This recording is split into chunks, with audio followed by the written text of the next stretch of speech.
Aggiornamento di calciomercato Inter con la situazione del centrocampo dove, stando alle indiscrezioni sempre più confermate, l'Inter ha deciso per il momento di mettere da parte le varie piste che conducono a degli obiettivi a parametro zero come possono essere Kamada, ex Eintracht, o Roberto Pereira. Ha deciso di mettere in venta Stefano Sensi perché l'obiettivo principale per andare a riempire il sesto posto a disposizione a centrocampo rimane Lazar Samardzic dell'Udinese, per il quale i contatti possiamo dire vanno avanti con fiducia perché c'è una forte concorrenza, ma ad esempio il Napoli sembrava l'insidia maggiore, sta però rinnovando il contratto a Zielinski, quindi può tirarsi indietro. L'Udinese lo ha pagato solo 3 milioni di euro, oggi lo valuta circa 25 secondo quello che sta filtrando. L'Inter potrebbe provare ad inserire delle contropartite tecniche, si sta parlando ad esempio dello stesso Stefano Sensi, ipotesi secondo me difficile, oppure Sebastiano Esposito o soprattutto Giovanni Fabian.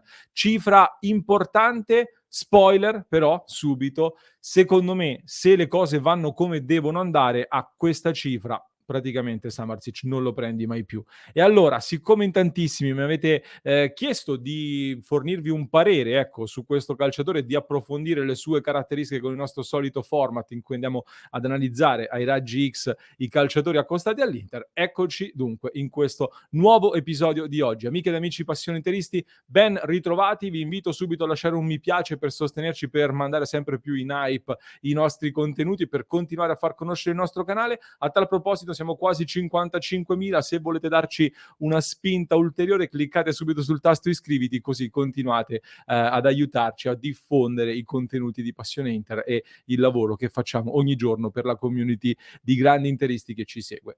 Chi è Lazar Samardzic? Allora, questo obiettivo dell'Inter per il quale l'Inter sembra disposto a fare dei sacrifici importanti.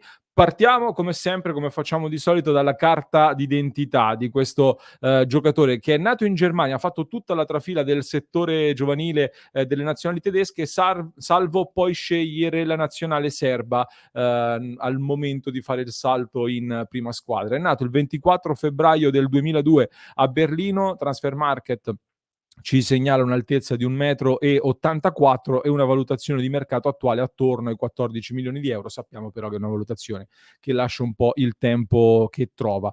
Un centrocampista centrale viene definito, anche se lui fin da sempre si definisce un 10 e un trequartista nato, ha detto in una intervista recente. Di piede sinistro se la cava però molto bene anche con il destro e ha un contratto in scadenza nel 2026, quindi non siamo vicini alla scadenza di questo contratto con l'Udinese. Udinese dove è esploso al grande pubblico dopo alcuni passaggi intermedi. La sua è stata una carriera un po' di luci ed ombre, nel senso che nel settore giovanile dell'Hertha Berlino, dove è cresciuto, aveva dei numeri paurosi, tant'è che al momento del salto in prima squadra era considerato tra i migliori talenti in assoluto dei settori giovanili tedeschi. E il Milan, tra l'altro, retroscena, lo avevano raccontato qualche tempo fa, lo aveva portato anche a Milano, avevano parlato con Maldini, lui però non voleva allontanarsi per il momento dalla Germania, quindi è saltato e ha rifiutato addirittura il Barcellona che aveva inviato degli emissari anche in Germania per cercare di convincerlo. Però lui voleva rimanere vicino casa, tant'è che dopo appunto il salto in prima squadra all'Erta passa al Lipsia, che diciamo è un po' uno dei laboratori migliori anche per far crescere questi talenti, e non era troppo distante da casa. All'Ipsia però, come dicevo, non va tutto per il meglio, nel senso che arriva in una squadra che la stagione precedente aveva raggiunto la semifinale di Champions League, quindi c'era tantissimo talento, tantissima concorrenza, e allora non riesce, fatica un po', ecco, in questa stagione, tant'è che si guarda subito attorno per poter giocare e crescere con continuità. Arriva l'Udinese che fiuta la grande occasione, e l'Udinese è forse anche il luogo giusto per poter fare quel salto, se all'Ipsia non ti è possibile. E ne approfittano, come dicevano, lo pagano 3 milioni e oggi possono incassarne molto, molto di più. Anche all'Udinese però non è stato subito semplice il suo passaggio, perché intanto, come dicevamo, un trequartista nato, si definiva lui un 10, dice di aver studiato Özil e di cercare di prendere qualcosa da Kevin De Bruyne. trovare spazio in un 3-5-2 molto puro come quello dell'Udinese non era semplice, molto improntato al essere bassi e ripartire. Infatti si è dovuto un po' ricollocare, riadattare, seguendo un po' le orme di quello che aveva fatto precedentemente Rodrigo De Paul. Detto che in tanti mi avete chiesto di fare un paragone tra i due, se possono essere giocatori simili, come percorso magari può anche starci, ma sono giocatori molto diversi e adesso vi dirò di più. Fatto sta comunque che a Udine debutta subito con un gran gol decisivo contro lo Spezia, poi però con Gotti e con Cioffi ha poco spazio in Friuli. Il secondo anno con Sottil le cose vanno meglio, anche se fa ancora diversa panchina, nonostante le 37 presenze comunque fa molta panchina, non è titolare all'inizio quando l'Udinese vola con tanti risultati positivi e il sistema di gioco con tanti muscoli e solo Deulofeu probabilmente come giocatore di creatività, come fonte di gioco più creativo,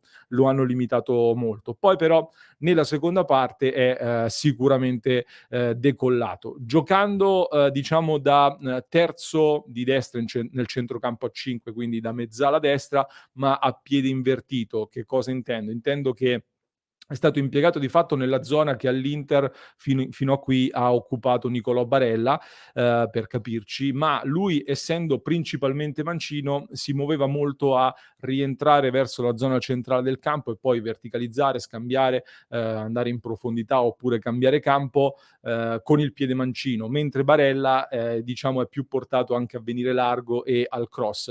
È un po' una cosa che probabilmente quest'anno Barella potrebbe fare dall'altra parte, potrebbe imitare un pochino Samardzic, spostandosi a sinistra quando Frattesi gioca a destra, una cosa che stiamo già cominciando a vedere. Vedremo, non lo sappiamo ancora. Rimanendo però su Samardzic, chiude l'ultima stagione in Serie A con dei numeri molto importanti, 5 gol e 4 assist, è stato più giovane calciatore della Serie A, visto che è nato nel 2002, a segnare più di 4 gol e fornire più di 4 assist nell'ultimo campionato di Serie A. E se non vado errato, solo 14 calciatori in generale, nati dopo il 2002, hanno fatto più gol e assist combinati tra tutti i calciatori in Europa e gran parte di questi sono attaccanti, quindi non è da poco. È stato inoltre il secondo miglior marcatore della squadra dopo Beto, se non vado errato, e 4 di questi 5 gol sono arrivati da fuori area. Credo che solo Messi, Valverde e Griezmann abbiano fatto più gol da fuori area nell'ultima stagione. Quindi già qui immagino stiate intuendo i primi punti di forza di questo calciatore e ci arriviamo adesso parlando dei pro e dei contro, quindi di Lazar Samardzic, più che altro di punti di forza e quelli su cui può ancora lavorare. E la prima cosa che balza all'occhio, quindi guardando, se vi guardate un po' di immagini, di video, di highlights, eccetera, credo sia siamo tutti d'accordo nel dire che è un giocatore con una qualità tecnica veramente notevole, un giocatore bravo con i piedi, preciso, attento quando può a verticalizzare, a cambiare campo, a gestire bene il pallone e ha un grandissimo tiro. Una tecnica che mette al servizio di una produzione offensiva davvero enorme. Vi condivido molto velocemente anche dei numeri che possono dare un'indicazione di massima, nel senso che nell'ultimo anno solare è nel 2 percentile, quindi diciamo è nel 2% migliore dei centrocampisti europei per azioni che hanno portato ad un tiro, è nell'1% migliore per numero di tiri tentati, è nel 5% migliore per gol senza calci di rigore e in generale in tutte le statistiche che fanno intravedere una produzione offensiva, expected goals, expected assist, è nel 10%, comunque è in una media notevolmente alta, nettamente sopra la media tra i centrocampisti europei, pur giocando comunque nell'Udinese non proprio una squadra molto offensiva e essendo la sua seconda stagione in Serie A, un classe 2002, quindi ancora giovane e che può completarsi. Numeri secondo me molto interessanti e allo stesso tempo però, rimanendo sui numeri, vi voglio segnalare anche un qualcosa sul quale deve lavorare, perché i numeri invece relativi ai passaggi non sono così eccezionali. anzi, diciamo che i numeri sono un pochino sotto la media in termini di precisione dei passaggi, un po' perché comunque giocando in una posizione più avanzata va a prendersi dei passaggi più complicati, ma comunque è un dato sul quale può sicuramente migliorare. Infatti, sono andato a guardare un pochino più nel dettaglio e, va detto secondo me comunque che tanti di questi numeri offensivi, di questa pericolosità offensiva che genera, sono condizionati anche da una eccezionale bravura sui calci piazzati. È estremamente bravo nei cross, nei calci di punizione, nei calci d'angolo con cui genera tanti pericoli. Non a caso sono andato a controllare per bene e ho visto che i giocatori che più spesso sono stati pescati dai suoi assist, anche se magari poi non si sono convertiti tutti in gol, sono Bigliol, Udogie e Neuen Perez. Sono 3 difensori che salgono sui calci piazzati, mentre da un giocatore di questa qualità ti aspetteresti magari che il passaggio decisivo lo fornisce più per Beto, per Success, magari per Deulofeu, comunque in generale per i terminali offensivi.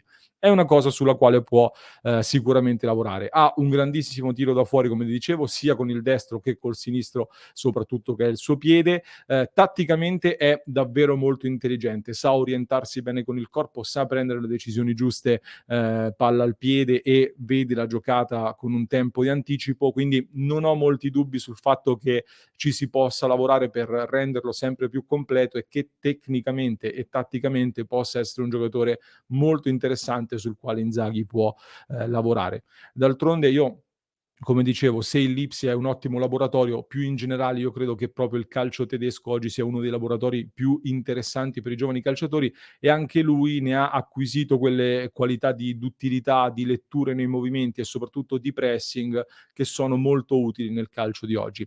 Allo stesso tempo però, passando alle cose, che deve migliorare, ne aggiungo alcune. Non è un giocatore di grande dinamismo e quindi va tenuto in considerazione e anche a livello di fisicità non è proprio un giocatore muscolare e fisico, nonostante il suo 1,84 m. Sulla fisicità perde un pochino, soprattutto nei contrasti, eccetera.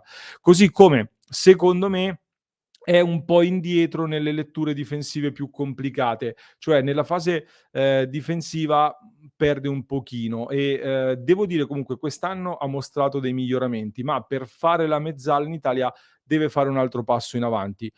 Così come dicevo che può fare sicuramente meglio nell'ultimo passaggio decisivo in zona gol, ma anche qui secondo me qualche attenuante ce l'ha, perché molto dipende anche, dai compagni questo, cioè dall'abilità degli altri attaccanti, degli altri calciatori di inserirsi, di farsi trovare in buona posizione. In un sistema più collaudato e forte come quello dell'Inter, inevitabilmente per me potrà fare più assist quando sarà completamente integrato. Un ultimo dettaglio, perde ancora troppi palloni, siamo sopra gli 8 palloni persi ogni 90 minuti secondo le statistiche, decisamente troppi. Quindi deve abituarsi anche a capire quando può rischiare la giocata, quando si deve essere più prudenti, ma anche questo penso che faccia un po' parte del percorso di esperienza che bisogna acquisire. In definitiva, però, in conclusione, siamo di fronte, secondo me, ad un calciatore di grande talento che, come dicevo in apertura, se rispetta le promesse, tra un anno non sarà più abbordabile per le casse dell'Inter, ma sarà da cifre top, quindi da Premier League, da big della Spagna, magari il Bayern, non lo so. Come giocatore in sé per me assolutamente è un sì, quindi mi farebbe molto piacere vederlo all'Inter. Ho però semplicemente qualche dubbio sul tipo di centrocampo che quindi complessivamente sta nascendo, perché comunque senza Brozovic l'Inter perde in termini di equilibrio, di corsa e di palloni recuperati. Più o meno sto vedendo che ogni squadra in Italia si sta attrezzando con almeno un giocatore con grande muscolatura, un incontrista o un giocatore box to box molto forte a sradicare i palloni e ribaltare l'azione. Mentre con Samardzic, Çalhanoğlu, Barella, Frattesi, Mkhitaryan e Aslani il centrocampo dell'Inter sarebbe di qualità elevatissima sicuramente, ma a livello di recupero dei palloni un pochino ti manca. Fatemi sapere che cosa ne pensate voi, quindi, e provocazione che è stata lanciata nel club mentre ne stavamo parlando in queste ore, vi privereste di Fabian a rischio che magari esploda ad Udine pur di arrivare oggi a Samardzic? Fatemelo sapere nei commenti, aspetto la vostra risposta. Vi lascio, per chi ci sta ascoltando, in descrizione un altro contenuto, un altro approfondimento da non perdere, quindi in descrizione trovate il link per chi ci ascolta in podcast, mentre per chi ci segue da YouTube vi basta cliccare qui.